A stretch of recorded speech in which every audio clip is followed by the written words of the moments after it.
France has promised to prevent the death of international rugby if it is awarded the 2023 World Cup, and has claimed a successful bid would help in attempts to stop its top 14 clubs luring Southern Hemisphere players to Europe. France, whose bid includes a guarantee to World Rugby of nearly £500 million, is vying with Ireland and South Africa to host the 2023 tournament, and each will make presentations to the voting unions next Monday before a final decision is revealed on 15 November.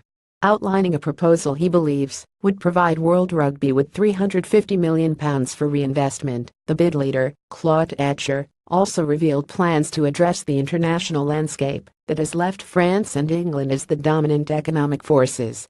If we don't do anything, in 5 to 10 years you will have 3 to 4 teams on the same level, and that's all, and I think rugby will die, said Etcher. If you are looking at New Zealand, the best team in the world, their financial report in June showed they lost €3 million, £2.65 million. South Africa, they lost €2 million. Australia, they have a lot of issues with structure, teams, players and financially. Italy's financial report in June showed that they lost £2 million. Scotland, Wales, and Ireland are not losing money, but they are balanced in terms of budget. The only unions with a profit are England and France. We are not World Rugby, and do not want to fight with them, they are a key body. But to develop rugby we need some new teams, a strong team in the USA, Russia, and China, and emerging countries, to increase the capacity of rugby, and to involve more people around the world. Etcher also acknowledged how nations such as South Africa, thrashed 570 by New Zealand last Saturday, are afflicted by the cash-rich top 14 clubs, who lure their players on lucrative contracts. Etcher believes that being awarded the World Cup would be a powerful bargaining tool with the French League, with negotiations due to begin in November. If we are awarded the World Cup, it will accelerate our political changes with the professional championship in France, he added.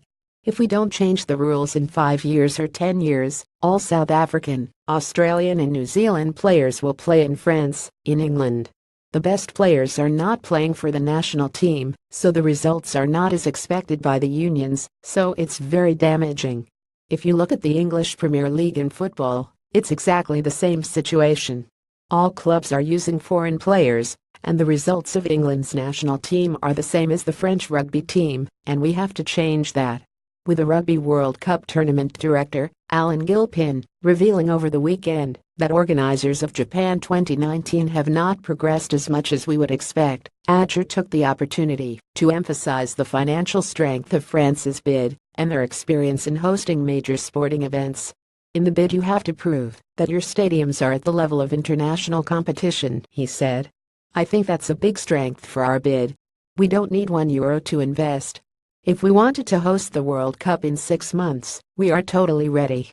The host nation must pay World Rugby £120 million to stage a World Cup, but France has taken the unusual step of guaranteeing £150 million, which is underwritten by the government, as well as €236 million for the operational costs of organizing the tournament thanks to an agreement with the financial group Société Générale.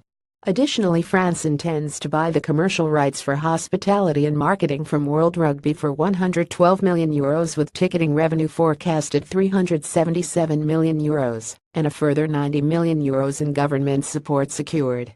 Ireland, meanwhile, has put expansion into the United States at the forefront of its bid.